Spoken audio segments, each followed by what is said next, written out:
जय हिंद साथियों, SK take tutorial पे आपका स्वागत है।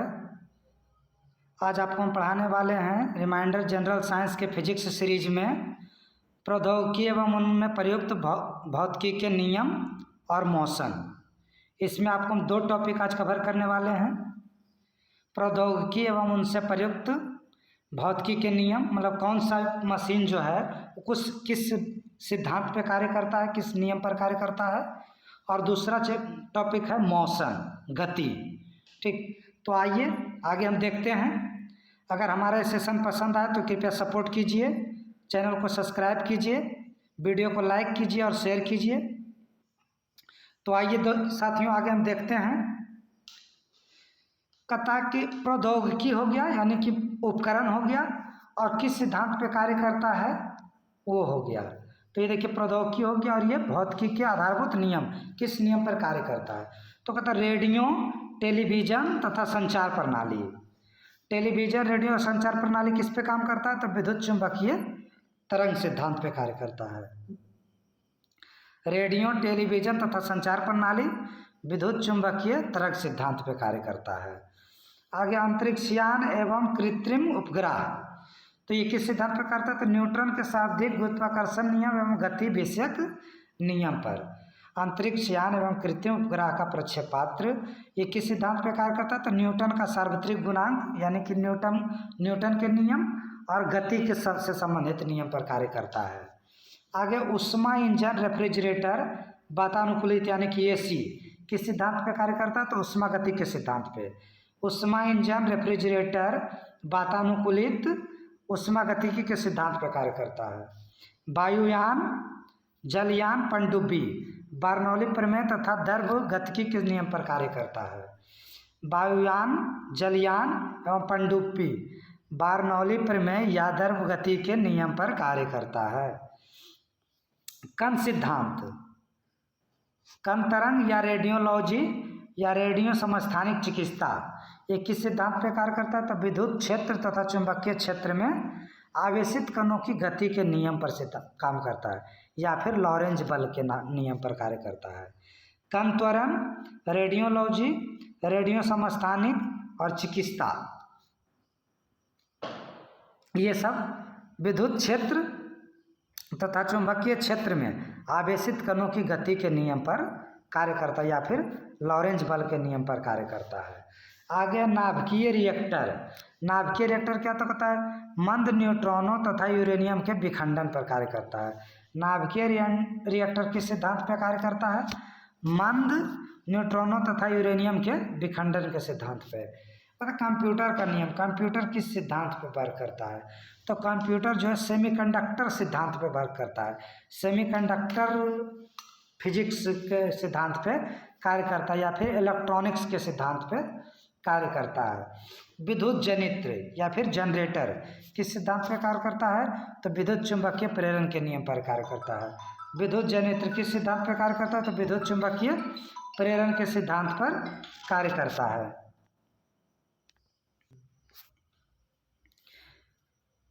विद्युत जनित्र, विद्युत जनित्र क्या करता है? विद्युत चुंबकीय प्रेरण के नियम पर कार्य करता है। जल विद्युत ऊर्जा का उत्पादन, ऊर्जा संरक्षण नियम एवं विद्युत चुंबकीय प्रेरण के नियम पर कार्य करता है। जल विद्युत ऊर्जा का उत्पादन, ऊर्जा संरक्षण नियम एवं विद्युत चुंबकीय प्रेरण के नियम पर कार्य करता है। सौर ऊर्जा युक्तियाँ, सौर ऊर्जा युक्तियाँ प्रकाशीय तथा अर्धचालक भौतिकी के नियम पर कार्य करता है। सौर ऊर्जा युक्तियाँ वही सूर्य की रोशनी पर यानी कि प्रकाशिकी पर और सेमीकंडक्टर पर काम करता है, यानी कि इसमें सिलिकॉन का तार लगा हुआ रहता है, जिसके कारण क्या करता है कि ऊष्मा को अवशोषित करता है। तो सौर ऊर्जा युक्तियाँ प्रकाशीय और अर्धचालक भौतिकी के नियम पर कार्य करता है। आगे देखिए क्या कि ग्रहों के गति के संबंध में नियम। तो ग्रहों की गति के संबंध में नियम केपलर का एरियल वेग का नियम रहने का नियम भौतिकी के किस राशि के संरक्षण पर निर्धारित करता है? तो कोणीय संवेग संरक्षण के नियम पर। ग्रहों की गति के संबंध में केपलर जो नियम दिया था, वेग का नियम, वो किस राशि के संरक्षण पर कार्य करता है? तो कोणीय संवेग संरक्षण के नियम पर। प्रेरित धारा की दिशा किस नियम से ज्ञात की जाती है? तो लेंज के नियम से। प्रेरित धारा की दिशा किस नियम से ज्ञात की जाती है? लेंज के नियम से। रेडियो आकाशगंगा की दूरी का अनुमान लगाने के लिए किस नियम का उपयोग किया जाता है? हब्बल के नियम का। रेडियो आकाशगंगा की दूरी का अनुमान लगाने के लिए किस नियम का उपयोग किया जाता है? तो हब्बल के नियम का उपयोग किया जाता है। तारों की ताप का माप के लिए किस उपकरण का प्रयोग किया जाता है? तो वियना का विस्थापन नियम या पायरोमीटर। तारों की ताप का माप के लिए किस नियम का उपयोग किया जाता है? तो वियन का विस्थापन नियम। ठीक, आगे अब देखिए क्या आ गया? गति, मौसम। तो कहता है विराम या गति दोनों पद आपेक्षिक हैं, यानी कि रिलेटेड हैं एक दूसरे से। विराम और गति दोनों एक दूसरे से क्या हैं? रिलेटेड हैं, एक दूसरे का एक अभिन्न अंग है। हम कहता है यदि किसी वस्तु की स्थिति अन्य वस्तुओं की अपेक्षा समय के साथ नहीं बदलती है तो उस वस्तु को हम क्या मानते हैं कि वह वस्तु विराम अवस्था में है। यदि किसी वस्तु की स्थिति अन्य वस्तु की अपेक्षा नहीं बदलती है तो उसको हम क्या कहते हैं कि वस्तु विराम अवस्था में है। दूसरा कहता है कि यदि किसी वस्तु की स्थिति अन्य वस्तुओं की अपेक्षा समय के साथ बदले तो उस वस्तु को अन्य वस्तु की अपेक्षा में क्या कहा जाएगा? गति में कहा जाएगा।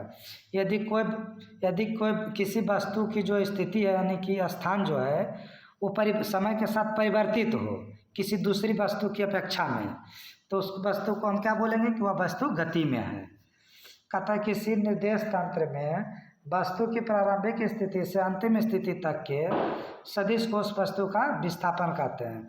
यानी कि कहता है किसी निश्चित दिशा में वस्तु की प्रारंभिक स्थिति से अंतिम स्थिति तक के सदिश को उस वस्तु का क्या कहते हैं? विस्थापन कहते हैं।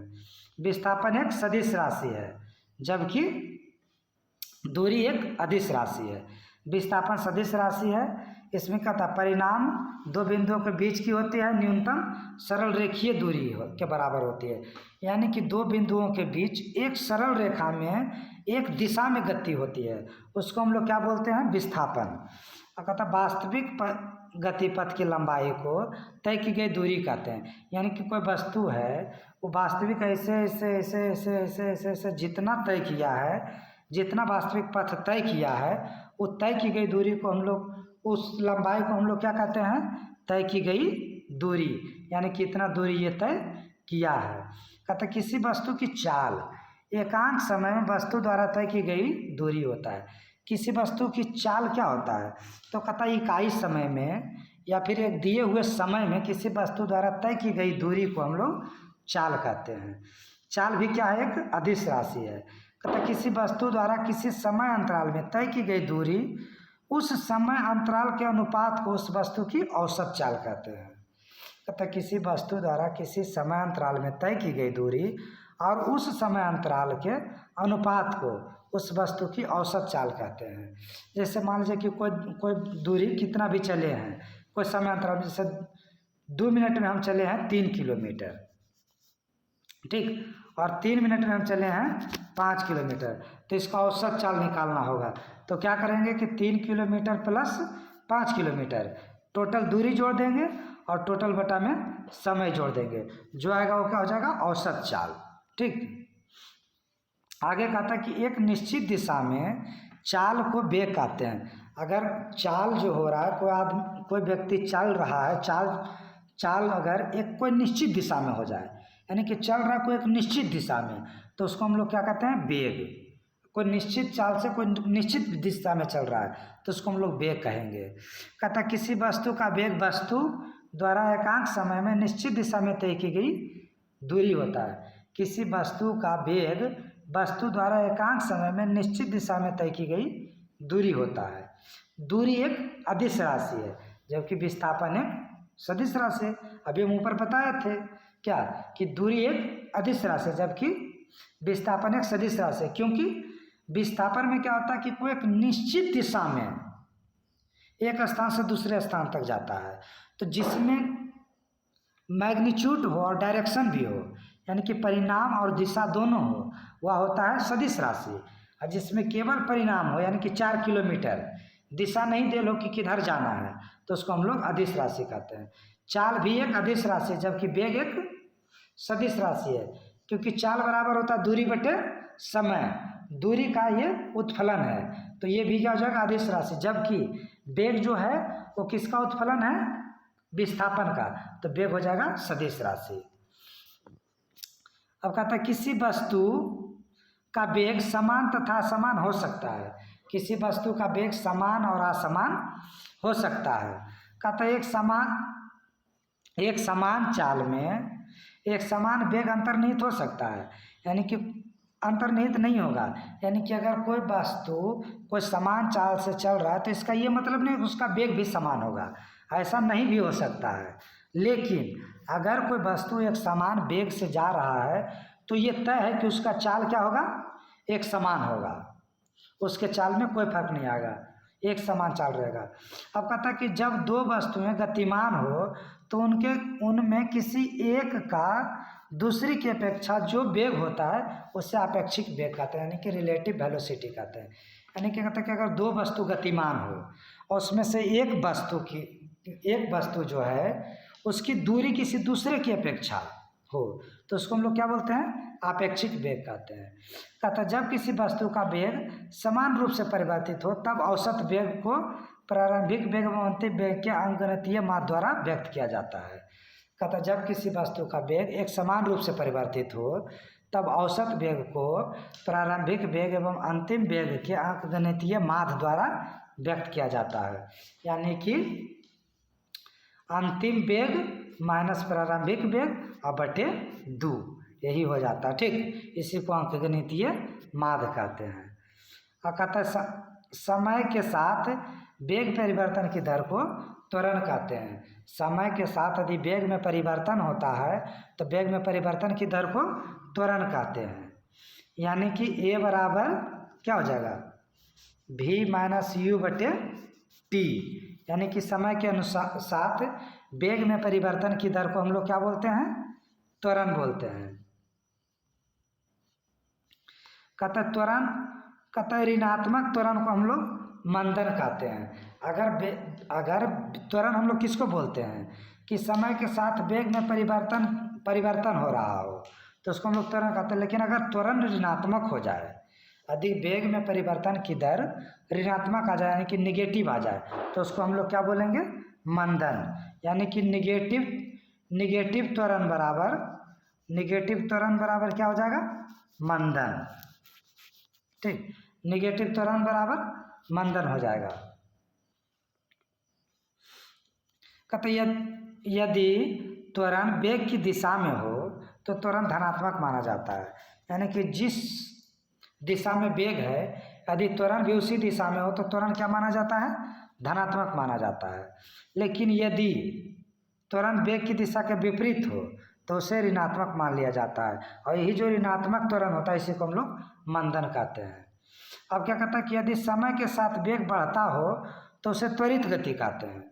यदि समय के साथ वेग बढ़ रहा हो तो उसे हम लोग त्वरित गति कहते हैं, परंतु यदि समय के साथ वेग घटता हो तो उसे हम लोग मंदित गति कहते हैं। परंतु यदि समय के साथ वेग घटता हो तो उसे हम लोग मंदित गति कहते हैं। अब क्या कहते हैं कि यदि एक सरल रेखा पर गतिमान वस्तु का त्वरण कांस्टेंट हो, यानी कि चेंज नहीं हो रहा हो, यदि एक सरल रेखा पर कोई गतिमान वस्तु है उसका त्वरण चेंज नहीं हो रहा हो, समान हो, तो वस्तु समरूप त्वरण से गतिशील कही जा सकती है, कि एक समान त्वरण से गतिशील है, अगर त्वरण क्या हो, कांस्टेंट हो। उसके बाद क्या कहता है कि यदि दूरी समय ग्राफ समय अक्ष के समानांतर हो तो वस्तु को विराम में माना जाता है। यदि दूरी समय ग्राफ समय अक्ष के समानांतर हो तो वस्तु को विराम में माना जाता है, यानी कि इस तरह से ग्राफ बना लीजिए, ये क्या हो गया, दूरी यस, और ये क्या हो गया, समय टी। अब कह रहा है कि यदि समय अक्ष के समानांतर हो, यदि ग्राफ जो समय अक्ष के समानांतर हो तो वस्तु को हम लोग किस में मानते हैं, विराम अवस्था में मानते हैं, यानी कि वस्तु क्या है, विराम है, यानी कि अस्थिर अवस्था में है। उसके बाद क्या कहता है कि यदि वेग समय या चाल समय यदि वेग समय या चाल समय ग्राफ समय अक्ष के समानांतर हो तब वस्तु की गति एक समान कही जाती है।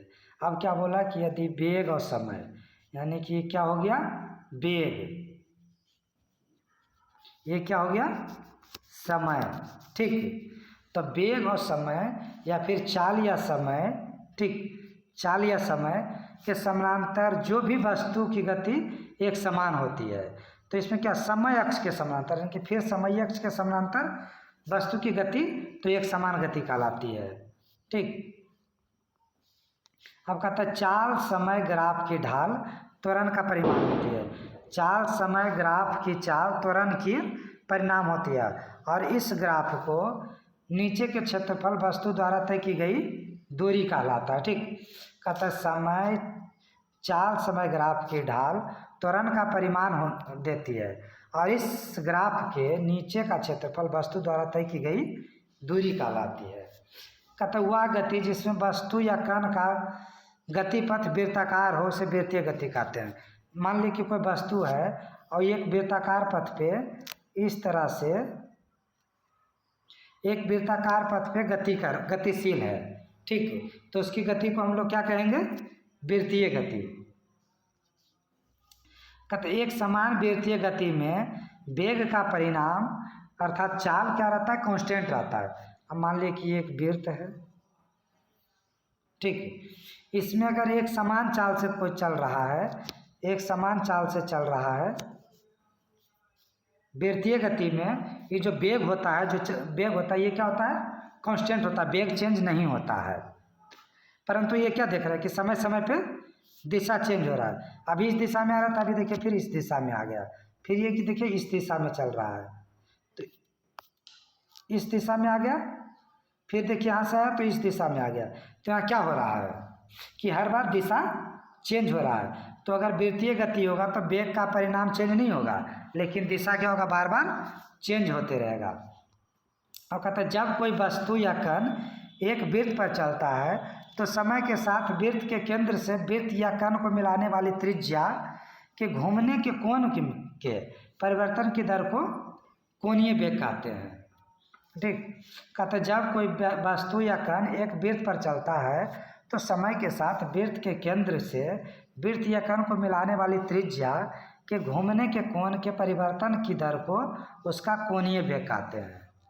अर्थात कोणीय वेग बराबर ध्रुवांतर से घूमने का कोण, यानी कि इस तरह से मान लीजिए एक वृत्त है, ये ध्रुव है, तो यहाँ पे यहाँ था वस्तु, अब यहाँ से घूम के यहाँ चल गया, तो देखिए ध्रुव पर तो कोई कोण बना ना, तो ये कहता है कि कोणीय वेग जो होता है ध्रुव के घूमने का कोण, ध्रुव के ध्रुवांतर के घूमने का कोण बटे व्यतीत समय। अब इस तरह से जो गया तो ये तो यहाँ से यहाँ गया तो ध्रुव पर कुछ कोण बना, लेकिन यहाँ से यहाँ जाने में कुछ समय भी तो लगा, तो ये कहता है कोणीय वेग बराबर ध्रुवांतर के घूमने का कोण बटे व्यतीत समय। तो रेखीय वेग बराबर क्या होता है, तो रेखीय वेग बराबर त्रिज्या गुणित कोणीय वेग होता है। रेखीय वेग यानी कि v बराबर क्या होता है, ओमेगा आर, ठीक, यानी कि रेखीय वेग बराबर कोणीय वेग गुने त्रिज्या, अर्थात v बराबर ओमेगा आर, ठीक। तो फ्रेंड आज का वीडियो आज इतना ही रहने देते हैं। नेक्स्ट मोशन पार्ट 2 जो है वो वीडियो आपको कल मिलेगा। Thank you. अगर वीडियो पसंद आया हो तो लाइक कीजिए, शेयर कीजिए, अपने दोस्तों में सब्सक्राइब कीजिए। तब तक के लिए धन्यवाद।